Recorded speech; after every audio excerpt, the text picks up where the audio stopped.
Masha had always believed that truth was not loud. She had learned this early, growing up in a small apartment in Petersburg with a grandmother who spoke rarely but precisely, who said that the people who shouted the loudest in any room were usually the ones with the least to stand on. Her grandmother had been a quiet woman who was almost always right. Masha had tried to inherit both qualities. She was 19 years old.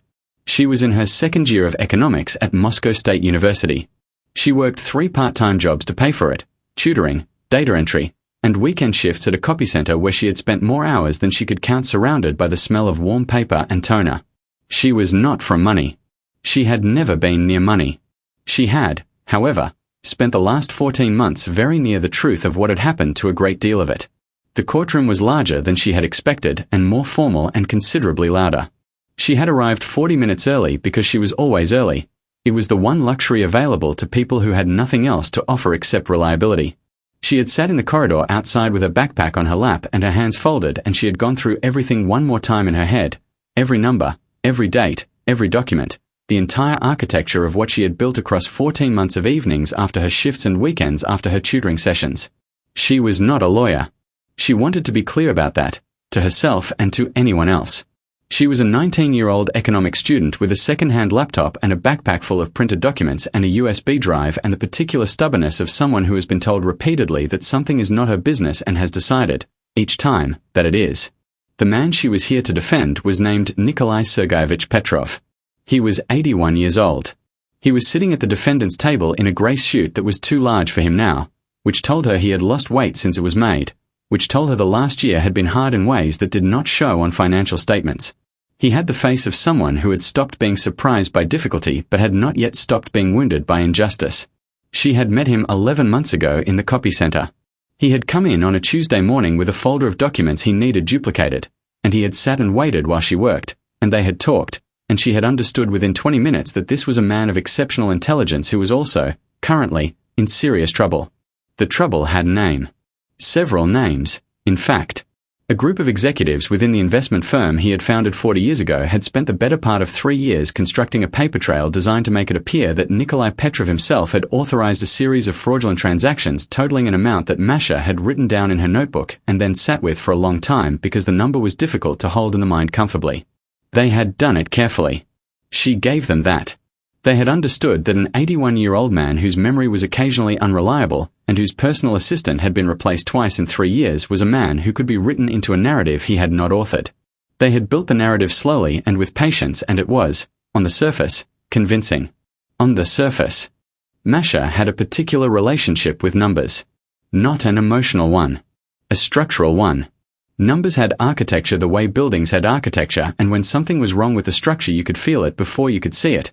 A wrongness in the weight distribution, a place where something was bearing a load it should not have to bear. She had felt it in the first set of documents Nikolai had shown her, sitting across from him in the copy center while the machine worked, and she had said, carefully, "May I look at these more closely?" And he had looked at her for a long moment and then said yes. That had been the beginning of 14 months. She had not told him everything she was doing. She had not wanted to give him hope that might not resolve into anything. She had simply worked, in the evenings and on weekends and during the long quiet hours of her data entry shifts when the work was mechanical enough to allow another part of her brain to move through the problem. She had built a map. A complete and detailed and sourced map of every transaction, every authorization, every timestamp, every discrepancy between what the documents claimed and what the underlying data showed. The discrepancies were not small. The opposing counsel's name was Viktor Alexandrovich Sorin. She had looked him up.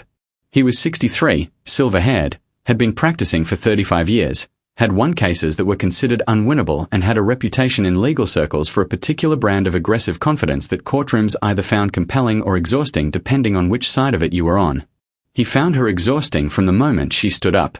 She had been called as a witness for the defense, which had required some procedural creativity on the part of Nikolai's legal team, who were competent but underfunded and who had looked at Masha's documentation with the careful attention of people who could not quite believe what they were seeing but could not find anything wrong with it.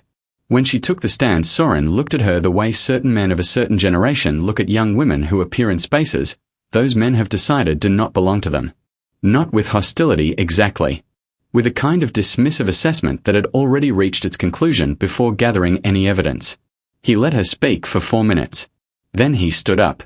He said, with a patience that was performing itself. You are a second-year university student. You work in a copy center.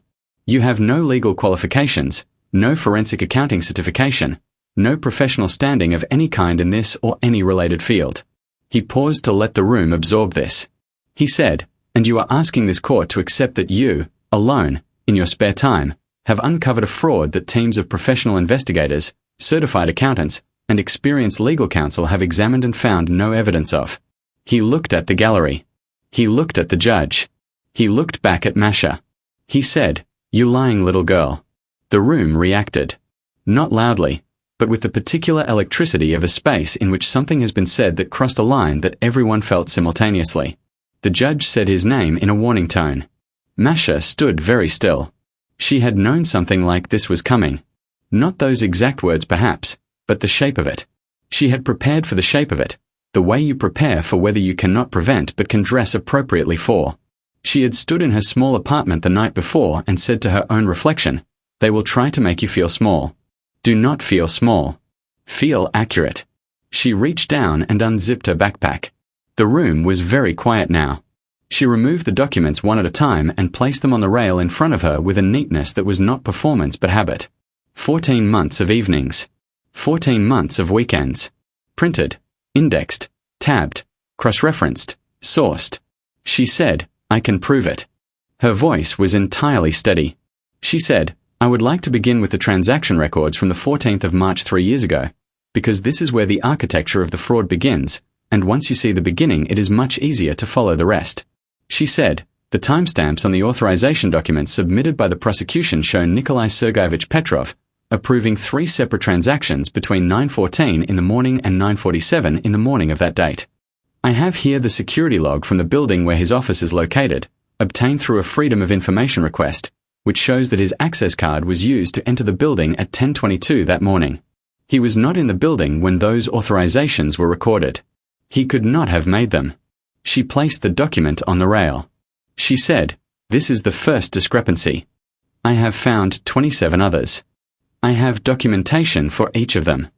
I am prepared to go through all 27 in whatever order the court prefers." The room was silent. Victor Sorin was looking at the documents on the rail. He was looking at them with the expression of a man who has walked confidently into a room and found that the floor was not where he expected it to be. The judge leaned forward slightly. Nikolai Petrov, at the defendant's table, had his hands folded in his lap and his eyes closed, and he was breathing slowly and carefully, the way very old people breathe when they are trying to manage something too large to hold any other way. Masha looked at the stack of documents she had placed on the rail. 14 months of evenings. The smell of the copy center. Her grandmother's voice saying that the people who shouted the loudest were usually the ones with the least to stand on. She looked at Victor Sorin. She said, "Shall I continue?" It was not a question. The trial continued for 3 more days. On the 4th day, the judge delivered a verdict that cleared Nikolai Sergeyevich Petrov of all charges and ordered an immediate investigation into the executives whose names appeared throughout Masha's documentation with a consistency that the court described as impossible to attribute to coincidence. Masha was in her data entry shift when she received the message. She read it twice. Then she put her phone face down on the desk and sat for a moment and allowed herself to feel the full weight of 14 months resolving into something that had been worth it. Then she turned back to her screen and finished her shift because the work still needed doing, and she was, above all things, a person who finished what she started. Nikolai Petrov called her that evening. He said very little. He said thank you in the voice of someone for whom those 2 words were carrying the entire weight of what could not be adequately expressed, and she understood that and told him it was enough and meant it. He said, "I want to ask you something." He said, "When this is all properly settled, I want to establish a scholarship for students who are working 3 jobs and studying economics and spending their evenings doing things that are not their business but that they decide, each time, are." She laughed. It was the first time she had laughed in several days, and it felt like something releasing. She said, "That sounds like a good use of money." He said, "I thought you might think so." Outside her window, the city was doing what cities do in the evening, moving and lit and entirely indifferent to the small and significant things happening inside its buildings. She sat with the phone in her hand after he rang off and looked at her backpack on the floor by the door, empty now, all its contents filed, and returned to the folders they had come from. 14 months. 27 discrepancies. One old man in a too large suit who deserved better than what the world had arranged for him. She thought her grandmother would have approved. Not loudly, but precisely. And that, she had always believed, was more than enough.